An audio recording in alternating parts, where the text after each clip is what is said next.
with Cito Crystal Coast and also with the Coastal Carolina Fishermen e-magazine. Wanted to thank you for coming tonight, being here, everyone, and joining our webinar, Cito Member Night webinar on the Art of Flounder Gigging with our guest speaker, Clint Williams. Clint, welcome. Thanks for taking the time to share your knowledge with us tonight.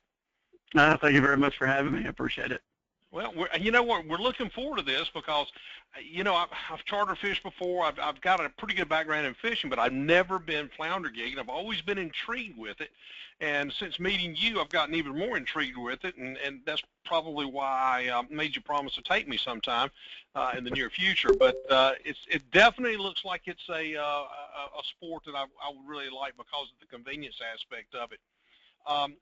You know, let's start a little bit. Let me ask you a few questions, Clint, to kind of put us on the path. You know, the flounder gigging, a lot of people don't really understand, I guess, the benefits of it. And I knew that it was something interesting, but I really didn't know the benefits. Tell us exactly what the benefits are to flounder gigging versus hook and tackle from a boat or from the shore or whatever. Tell us what those benefits would be. The primary benefit is it's a selective gear. It's a selective type of fishing. With hook and line or nets or anything else, you're pretty much just getting what bites or what gets hung in your nets or what gets trapped in them. So if you're fishing for flounder, hook and line, sometimes you catch pinfish, you catch other types of species, and sometimes those hooks can get lodged deep down and kill the fish. Same way with the nets. You have a bycatch as well. Flounder gigging is selective gear. You can see what you're going after. You know that's what you want, and you're not having any type of byproduct. Okay. Well, that's the primary. That's the primary focus on gigging. Some of the secondary ones. It's actually you can get out for a little less money. You can get out there and actually walk around and look for the flounder, look for the fish that you want. And it's not just flounder. You can gig other type of fish as well too, as long as it's not red drum. And you got to stay within your slot size, your size limits and all, and that varies from state to state. But you can get out there and catch crabs, blue crabs, stone crabs when they're in season. Pretty much shrimp. You see a lot of different types of shrimp. So, you can get out there and you actually enjoy it, and you can walk around and see things. Or if you're in a boat, you can get out there and ride around in the boat and see different fish, sheep's head, black drum, and all, and gig those and take those as well. Well, I guess another thing, too, is there's a lot of guys or ladies out there that maybe they work during the day and they have jobs, but they like to do something at night. But traditionally, we don't fish at night from a boat. So, excuse me, this allows them an option that they can go out, late in the evening and still do something to satisfy their fishing habit. Wouldn't you say that's a pretty good option? Right. And don't limit it just to men. Like you said, women can do it and children can do it as well too. It's a family outing, so it's things that you can do. A lot of times, people come down on vacation to the coast. They're fishing during the day, and then they go back home in the evenings. If they're not out shark fishing or something else at night, they go back to the house and they're just sitting around and they want something else to do. This is something that can get the kids involved. The kids can get out there and actually start enjoying it, get it in their blood. Then they want to start doing it more and more and more, and then they can pass it down to their children. Gotcha. I totally agree. Now, your company, Fish Sticks, has created a product, which we'll talk about a little later on, but you basically, for the most part, that product's designed a little differently than the way I had always understood flounder gigging, which was from a boat, from the bow of a boat or the side of a boat, going up in the shallows and the flats and looking for the flounder, and therefore gigging them. But now you've got something, and it's becoming more and more popular, I understand, which is actually walking and gigging from walking and basically stalking the flounder, looking for them. And I was interested when you and I talked. You talked about how you can see where the flounders actually move little by little. Tell us why the flounder moves and what their movement habits are. Well, a lot of times what the flounder are doing, they're moving from deeper water to shallow water, and they're primarily chasing after the bait fish. That's their primary goal, is to catch fish they've got to eat. So anytime you see any type of bait fish, shrimp, small crabs, anything of that nature that they tend to eat, that's where the flounder tend to move to. And as the tide comes in, the flounder will move up the shoreline, up the beachhead, chasing after those small fish when they're sitting in that 2 inches of water in that little wash line. And as the tide goes back out, they'll gradually move back out. And they'll move in different spots, around tie lines, around piers, grass, holes. If they find a crab hole or a fish hole that has made an indentation in the sand, in the bottom of the water, they'll set in those holes if it's not occupied, and they'll lay there waiting for the bait fish to swim by in the current. And typically they like to sit facing into the current, but I've seen them sitting, every which way. When you start saying they do this specific thing, you're going to find out that they change it up. They're not set in stone on the way they specifically do. Well, and flounder, like I said, from having fished, one thing I know is, number one, flounder is an incredibly smart fish. I know hook and line fishing, you can count them if you're catching them up under a dock. They pretty much know how to take your line and wrap it around that dock, that piling 3 or 4 times, in order to get it to break off. They know those tricks out there. But also a flounder is basically lazy. He's not moving around a whole lot. He's actually waiting on the bait to swim by him. Isn't that pretty much correct? Yeah, I've been out before, and actually, I got some video of one where the flounder was sitting still, and 2 or 3 crabs were actually walking over top of him. One walked over his tail, one walked over his eyes and his mouth, and that flounder just sat there, absolutely still. The stiller they are, the more chances they have of actually catching bait to swim by. If they start twitching or moving, then the bait fish are going to know that, and they're going to swim away from that area. So they tend to think that you don't see them. And it's unlike, I've had a lot of people use the analogy, it's, gigging's the same thing as spotlighting deer. That flounder's not blinded by the light when you're gigging from a boat or walking. That flounder doesn't pay any attention to you. It just knows that there's something moving around, and it just starts watching. It'll swim off in a heartbeat, unlike a deer. When you blind him, he just stands still. A flounder will take off. But pretty much primarily they sit still. They don't think you see them, and a lot of times you don't see them and you actually step on them because they're down in the sediment a little bit. Now, with that being said, again, you and I talked previous about this. We did an article about flounder gigging just recently. And I was really interested to learn about the stalking process and about, once you're out there and walking or even in a boat, what the fact that, I said, what do you look for? What exactly do you try to find that indicates there's a flounder there? And, here's a guy that's doing the walking process like you do, but I do want to get to this. And I found this picture after you and I talked, and you had perfectly described exactly what we're looking at. So tell these guys what was really kind of what they're going to see out there. I think this kind of says it all. Yeah, that's a perfect picture. I mean, a lot of times what you'll see is you'll actually see that imprint. You won't see the fish sitting in the imprint. And when he's not in there, it looks like what I described to you before as a football with a tail. And that's what you want to look for. When you do get walking around and you start seeing some imprints, you want to pay attention to it to see if it's got soft edges. If the edges of it are soft, where the fish has been sitting, then it means it's an older print. If you start walking around and you actually see a print that looks like it's fresh, it's a sharp edge, a fish could be in it, you want to go up and gig it like the fish is there, because he may be down under that layer of sediment and you just can't see his eyes. Or it may be that he just moved and he's moved on up about 4 or 5 feet just into the current. Something may have spooked him, or he may have just shifted his position. It's real easy. If you start seeing these imprints, you can track them. And I've done that before. I've tracked a fish for about 45 minutes before I walked up onto him, and it was the exact same fish. He just made like footsteps. But that's what you want to look for. You want to see those imprints. You want to start looking. Like I said, up around the grassy areas and stuff, they like laying in the grass. Anything that gives them camouflage, and they do change color. I've seen them before to where one was in sand, in a sandy tan color sand, and then 2 feet up there was a kind of a mucky, darkish looking brackish sand, and there was one sitting there, and he was the exact same color as that sand, so they can change their color. Wow. Okay. All right. So now we're out there. We what do we need to prepare for? Let's talk about that for a minute. Whether it be boat, whether it be walking, what do we need if we've never been before? I mean, to me, it looks pretty simple, but sure as I say that, I'm going to get out there and forget something very, very important. And I'll have to say, I've looked at your product that you have, and there's one thing that you've got on that product that I never would have thought about taking, and you know what it probably is, don't you? Oh, yeah, the stringer. The stringer.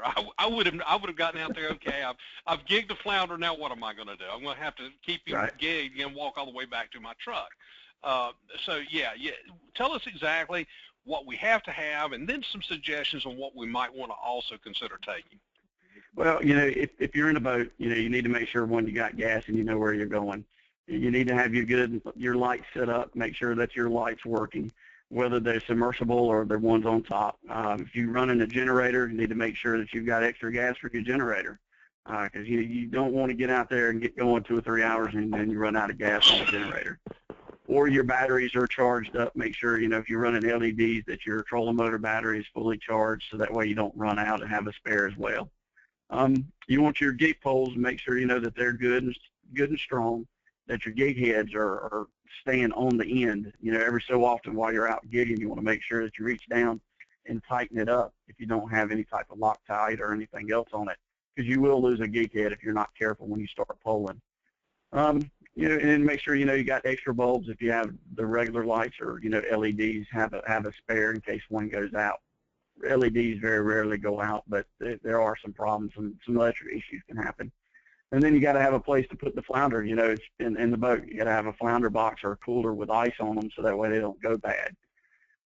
If you're out walking, and then also too, either way, you need to make sure that you've got something to eat and some water and stuff. You're out there for long periods of time. You need to make sure that you've got some hydration. And alcohol is not a hydration. It will dehydrate you more. So you just want to be careful with that. If you're out walking around, you need to make sure that you've got your light. Make sure that your light works. You got your extra batteries, whichever type of batteries you use, whether it's a backpack battery system or a rechargeable battery, pack for your light, a fanny pack. Mine runs off of some other types of batteries. You need to make sure you've got those batteries charged up and you got extra ones. Make sure you've got your gig and that it's in working order. Same thing, make sure it's tight. And then you got to have a place to put your flounder. I provide a stringer. You can take any type of stringer that a string, a rope, or anything, and run it through the gills and just pull it behind you. Or you can take and throw them on the bank or carry a cooler. That's just some of the things that you need to think about. Bug spray is a big thing. You need to make sure, whether you're in a boat or walking, that you've got the bug spray, because once the bugs come out, if that wind stops blowing, you need to make sure if you've got some bug spray to get the bugs off of you, and a secondary flashlight. There's nothing worse than your light going out, something happens, you lose your batteries, or it just dies on you, and you in the total darkness, and you don't have a secondary flashlight to get you back to where you need to go. So you need to make sure that that's the primary things you need. And I would imagine on the walking aspect too, you'd want to wear some type of shoes. You don't want to be out there on oyster beds or around oysters. I've got a pair of like boat shoes that I wear, that I wear out there. And then when it starts the water gets cooler and colder, or when the jellyfish really start coming in, the ones that have got the tentacles and all that stuff, you want to make sure that you got a thin pair of rubber waders on, hip waders or chest waders or something, just to kind of give you a little bit more of a barrier when you're out there walking around in November. That's usually when the jellyfish start coming around. So, and then when you're walking around, another thing too, you want to make sure that you shuffle your feet. You don't pick your feet up and walk. You want to shuffle, and that's to make sure that if there's any stingrays or skates, you don't step on them and get stung by the stingrays. So you want to make sure you shuffle your feet, because that way if you kick them, most of the time they'll take off and they won't get spooked as bad. Well, that's some great advice I never really thought about. I mean, obviously, you're the expert here, but just the thought of that kind of terrifies me a little bit. So, yeah, that's a good piece of advice for us. Yeah, it got me that I went about 3 nights ago, and there were a lot of stingrays out, and it kind of limited on the amount of time I was out. and I didn't follow my own advice. I was just walking, not paying attention, and I stepped on a couple, and it did scare me. There was a couple of guys around, and I said a few choice words, and they kind of started laughing a little bit. So, that's one thing you got to keep in mind. And also, too, and I don't hide things. I don't try to, tell people that it's easy going. But if you're out there and you're pulling a fish behind you on a stringer, you want to keep it 4 or 5 feet back behind you. There are sharks out there, and sharks can come up and try to take your flounder from you. So that's just, we're in their environment. So that's one of the things you need to pay attention to. Right. All good questions. It really is. And I'm glad that you're bringing up some, even though they're not always pleasant, they're still, you need to know it, right. You gotta have that information. So now, we're stalking, we understand the equipment aspect of it a little bit. And one of the things, we see the fish, and one of the things that we do, tell us how we approach the fish to maximize being able to gig successfully. Well, when you see them, you want to try to keep your light on. That's just so in case he swims away, you can watch him. And I'll hit on this real quick. If he does take off, they leave what I call a smoke trail. You'll see them as their tail flops. They'll leave a little sandy trail, and it looks like a smoke trail. A lot of times, some of the bigger fish sometimes will go on out into deeper water. Other times, they'll move 4 or 5 feet and then sit right back down. Or they'll duck into some grass, and you can find them sitting in that grass. So if you keep an eye on them, you'll be able to find out where they go a lot of times and track them down. But for the ones that don't take off on you, you want to kind of just walk up to them nice and easy. You want to keep your gig head in the water so as you don't splash going into the water. As soon as you splash or make any type of movement, real sudden, quick movements, the fish will see you and he'll get scared and he'll take off. So you want to have that gig head in the water. You want to ease it over to him. You don't want to wait, 5, 10 seconds. You want to get it over top of him and go straight down and gig him with the gig. And you want to try to get him right in the gill plate. And that's right behind the eyes. You want to get him in the head or in the eyes. If you get a body shot, that's fine. But as soon as you feel it that you gig him, you want to push it as hard as you can so that way it goes on through him and it's less of a chance of him getting off. Okay. Good advice there as well. Now, we do need to be careful, depending on where we are. Most of us are in the Carolinas. There are various and actually ever-changing regulations on flounder sizes and limits and things like this. Right. Don't want you to go to that right now because that could change tomorrow. But how do we? I think you pretty much gave some good advice there about how to gig it. How do we maybe a guideline on how we look at that fish and try to measure that fish before we gig it and possibly injure or kill a undersized fish? Well, that's always been the topic of gigging. A lot of people, that's one of the advantages that hook and line have over giggers. If you start gigging a lot, you'll start seeing those fish, and you'll be able to look at it and judge it and say, he's not a keeper. Let him go. Let him get bigger. And with our size limit here, if he's right around that size, we tend to kind of, as a group as a whole, we tend to kind of let them go, just to get one a little bit bigger, to let that one have a little bit of time. Flounder don't spawn until they're about 16 or 17 inches. So it takes them 2 or 3 years to get to that size. So we try to let them have that 16-inch phase where they can at least spawn a couple of times. But on my gigs, and I know some of the other ones, you can make marks. With our limit here, I've got it from the tip of my gig down to the bottom of a sticker that I've got on my gig. You can walk up to them and measure them. You can set it down in the water, and you want to put it down beside of him. As long as you don't touch him, most of the time, not 100% of the time, most of the time, they won't swim away. If you don't touch them, they'll sit there. So you kind of get an idea of the size. Because if you're looking at the fish and you say, man, he's a big one, the water tends to distort his size. It makes him bigger. So if you gig a fish and you pull him up, and he's liable to be a lot smaller. So that's one of the things you need to get your eyes adjusted to. And there's some people that are really good that can look the distance between their eyes and know what size they are. I'm not that good. I have to actually look at them. And I look for those ones that are the doormats, they go, oh my gosh, look how big he is. And those are the ones I get, or try to anyway. But you want to check those. If you've got one that's kind of iffy, I tell some people, with my gigs, if you've got the single prong gig, a 3-prong gig, or 4 or 5 or whatever, if you take and you try to get that fish in the picture that's on here right now, if you go back to where the bottom part of this picture, down towards that little middle part, just right below the center of his back and spine goes right down the middle of him to his tail. If you go right down to the back part of it and hit him either there or on the top part, right where it starts turning to go back to his tail, and you don't hit him in the back, that's just all meat.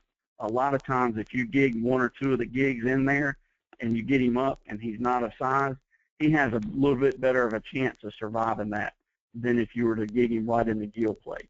So, if you've got one that's, maybe he's might be a keeper, you gig him like that and you pull him up and you go, oh, man, he's a half inch too short. I got to let him go. Most of the time when you take him off that gig, he'll swim away. So that just gives him a little bit better of a chance. Okay, very good. Let's stop for a minute. Do we have any questions out there so far? If you'd like to put it on the chat, or if you're able to communicate with us by audio, tell us if you've got a question for Clint. Sit here and look and see if somebody comes in either verbally or by chat. I think they're just taking it in, Clint. So yeah, go ahead.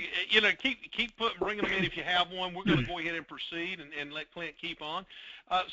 So now we've pretty much talked about it. Now let's talk about the conditions and the better times, worst times, things that if we really want to get down to it and figure a really good time to go out and to flounder gig. What would be the time of year, the water temperature, those kind of factors?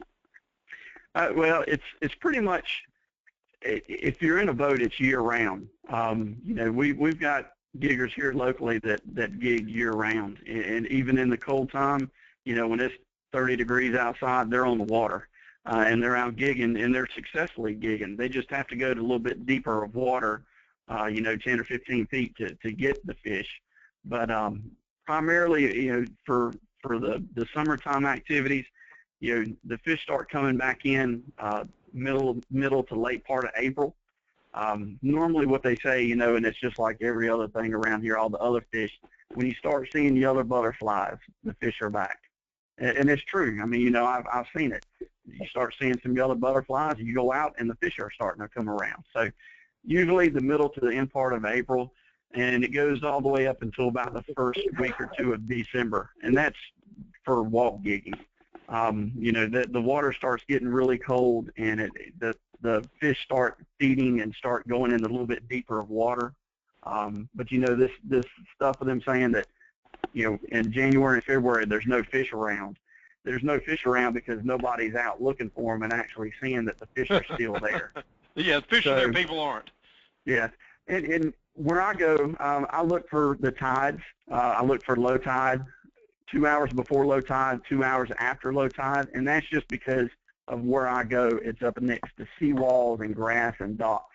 If I was to go out there at high tide, then I would be swimming looking for them, and it'd be a different form of fishing. I'd be spearfishing and snorkeling, and I'm not into that yet. But that's one of the things that I look for. I look for that tide. I've had some people tell me that, full moons, the fish are really scarce. They see you. They see your shadow. My argument to that is they don't see my shadows because my light is reflecting in the water, and it's pretty much canceling me out. So when I'm lighting the water up underneath in the water, they don't see what's up above them. They're looking around. That light is shining on them. So, excuse me. So it's, some people like the new moon phase, some like the old moon phase. I've been out pretty much any time I hadn't really paid attention to the moon phases, and I've seen fish. It might not have been the size of fish I was looking for, but I've seen a lot of fish, and we're still seeing a lot of fish. So pretty much between April and the first week of December are really good times. The September, October, November time, you start really getting some fat fish. The bigger ones, the fatter ones that have been eating a lot, and they tend to kind of sit around a little bit. So they're trying to fatten themselves up, so when they go out to spawn, they're good to go for a while. I think you answered. Well, we had Ken ask the question, what about tides? Are lower tides better or full moon tides? I think you pretty much covered that. Am I correct with that? Yeah. Okay. Some of the things with the high tides you want to be careful about. If you're out, either in a boat or walking, you start getting those really, really high tides, and that pushes a lot of water in, and that pushes a lot of water into the grassy areas and marshes and stuff where it's hard to actually get in and see. And those fish will get in that grassy area because that's where all the bait fish go into. They'll tend to kind of stay out, out of those areas. I try to stay out of those areas when it's high tide like that because you can't get in there really good. Now, if you're in a boat and you can get through there, it's hard to see them, but that's where they're at. They're in that grass and all. So, I tend to like lower tides just because of where I go, but you can pretty much catch them in any of the tides. What kind of bottom are we looking for when we pretty much know, I know I'm very familiar with the waterway and the marshes, and I know what the bottom's like in most of them. So as I go through there during the day, what are we looking for at night for the bottom? I know where a lot of sandy bottoms are. I know where some oyster rakes are.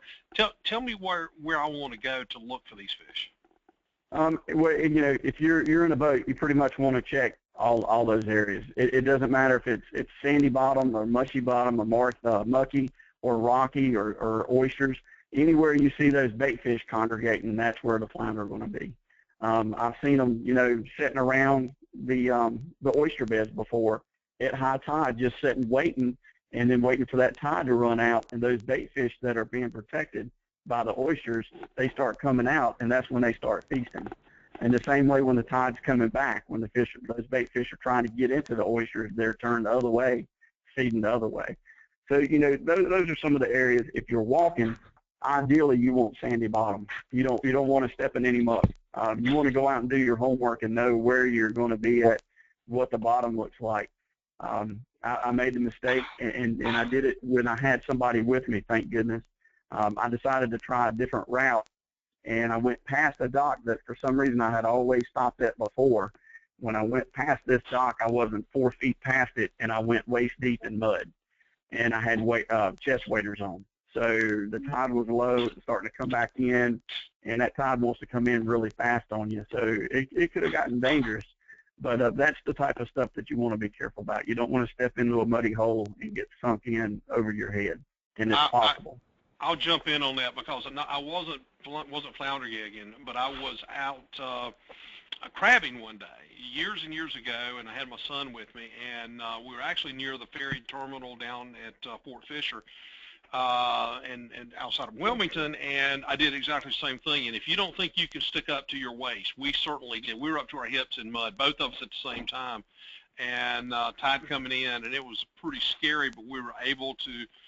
It took several minutes to get out, and it's a very scary situation. And like you say, it can go from scary to really bad really quickly. So you definitely want to be careful of that and know what your bottom is.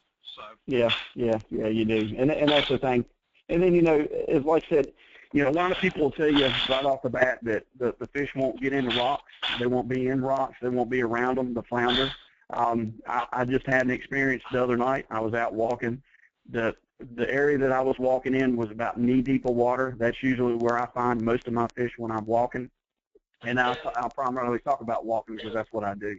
But I was in knee-deep lesser water, and that area that I was looking in was really mucky. It was just really just turned up, the water was. It had a lot of sediment in it. So I walked and walked. I found a bunch of small ones. I got to the end of where I was getting ready to get out of the water, and there was a lot of center blocks and rocks. And this is no lie, right there, sitting on top of a center block, out of the churned up water was a 19-inch flounder, just sitting on top of it. He was on the center block, and I've never seen it before. He was on top of it. It was like he was trying to get up out of the dirt so he could see, and he was just sitting there. I thought he was dead. I went up and I gigged it anyway, and sure enough, he was alive. He came off, and I pinned him to the ground, and hooked him, and carried him on home. I'll be darned. So, I mean, that's one of the things. You got to look in some of those areas. You don't want to sit there and say, "Oh, they're never up in the rocks," when they are. At times. Yeah, you don't want to disqualify anything out there, really, do you? Right. Yeah. Yep. Okay. What about water clarity have any bearing on it? Does that play a factor? Yeah, I mean, if it's the bottom's turned up, if it's murky, it doesn't affect the fish. It affects you being able to see through it. I was fighting the tides. I walk into the tide so that way anything that I kick up gets blown behind me. I try not to walk with the tide because then all that muck and dirt that you kick up goes with you. And if you stop and see one, he'll get covered up, and then he can get gone really quick. So that's one of the things that you want to concentrate on is walk into the tide. If it is a little murky, you want to slow your pace down a little bit, and you want to look a little bit harder because they can be covered up just a little bit, and then all you see is two white bubbles floating in the water on the bottom, and that could be a flounder. That's what their eyes look like. Okay. Now, Mike has had he had a question about your light setup, and this is your opportunity because you manufacture those. So I'm going to let you handle that one and tell us what you do have, because I'm pretty intrigued with it. You know that. So tell the rest of them. I appreciate it. Well, my light's a 1600 lumen LED light. It's like pretty much any other Cree LED lights. They're guaranteed for 50,000 hours of operation. LEDs, you just can't beat them. I mean, it's just a teeny tiny diode in there, and it puts off so much light. There's some other lights that are out there that run off a 12-volt battery that you have to carry in a fanny pack. There's other ones that run off of car batteries, and those are good. You don't have to worry about floating a cooler or a wash drum behind you and carrying a car battery and using a car headlight wrapped in foam, floating it on the water, or carrying a lantern. There's some manufacturers out there now that make them that run off of AA batteries. You have to have usually 6 to 8 AA batteries to get you 4 or 5 hours of run time. My batteries are what they call an 18650 battery, which is what they use in the e-cigarettes, laptop batteries, the portable power packs that you carry for your phones and laptops and all. That's got an 18650 battery in them. So you can pretty much get them at the battery stores or at those cigarette stores, the e-cigarette places, or you can get them online. It's a little bit bigger than a AA. Mine are lithium-ion rechargeable batteries. So you get the 2 batteries, and they run my light right around 2 to 2.5 hours. That's what I tell everybody. I've had several people contact me back and express that it didn't run their light 2.5 hours. It ran it 3 to 4 hours. So that's a good thing. It's not a bad thing. It's a good thing. But I tell everybody 2 to 2.5 hours, and then you get 2 of them, so you're out there walking for 5 hours. That's a lot of walking, and especially walking into the tide, you're done at 5 hours. So that's what my lights run off of. And it's a PVC pipe. It's watertight. I've got a new battery compartment that I developed over the winter time. And it's a pretty cut and dry, push button on, push button off.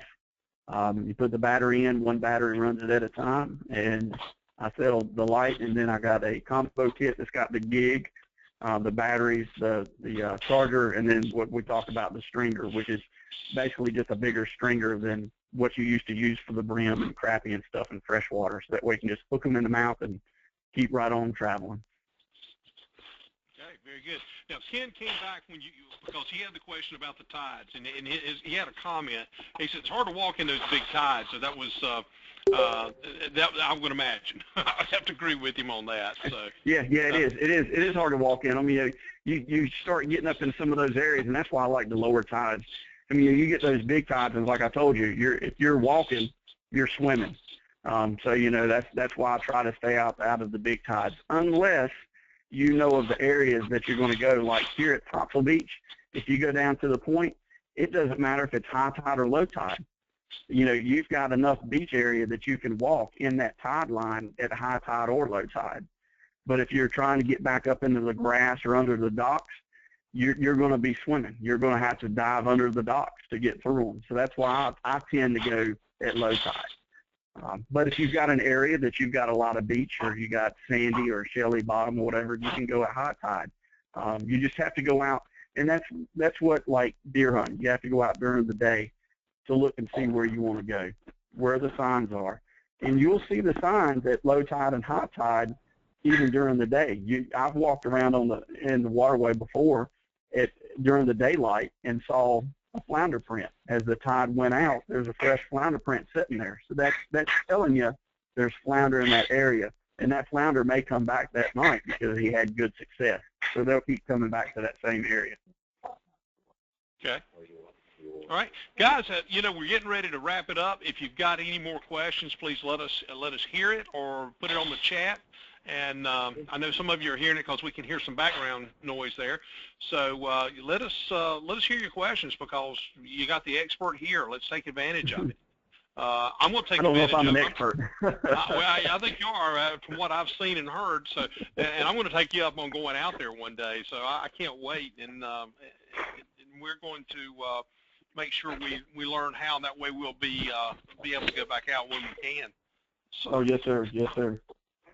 Any questions out there, guys? Okay. All right. I keep giving you. There's a call for questions. I think it's a great concept. I've actually seen Clint's product, and like I say, it really is a neat product, and I've taken it to a lot of fishing events and showed it off for Coastal Carolina fishermen, which he's one of our advertisers. And what's really neat about it is you get a lot of questions about it, and you get a lot of these old guys that have Clint mentioned using the lanterns, that are still using lanterns, and they look at that thing and they think it's the greatest thing they've ever seen. So, yeah, it's a pretty neat product, and you can.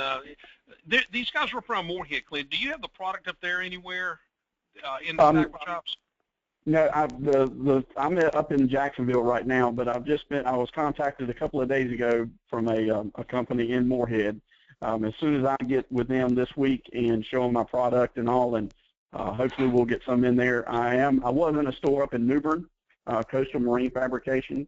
They're supposed to let me know if they want to have some more of them brought into their store, but they've expressed an interest in it as well too. But you've got a website also, so. Yes, yeah, I got a website, and it's on the bottom right corner there, and my logo right at the top. Also, too, my phone number's there. If you have any questions or you want to talk about it, you feel free to give me a call. But I do ship. We'll try to work out some decent deals on shipping and all, because it can get a little expensive when you start getting the. And I would imagine too that if somebody has a question, they can give you a call about a flounder gigging question as well. Yes, they can call me or shoot me an email. Yeah. Yep. They can give me an email address as well too. Yep. Okay, guys. Well, thank you so much again for joining us tonight, and thanks for being CTO members. We really appreciate that, and I hope you'll make contact with Clint. This is a great setup, and he's a wealth of knowledge about flounder gigging. I know I'm going to be calling him an awful lot in the future. So, but again, thanks for coming out with us tonight. We hope you enjoyed it, and be safe out there.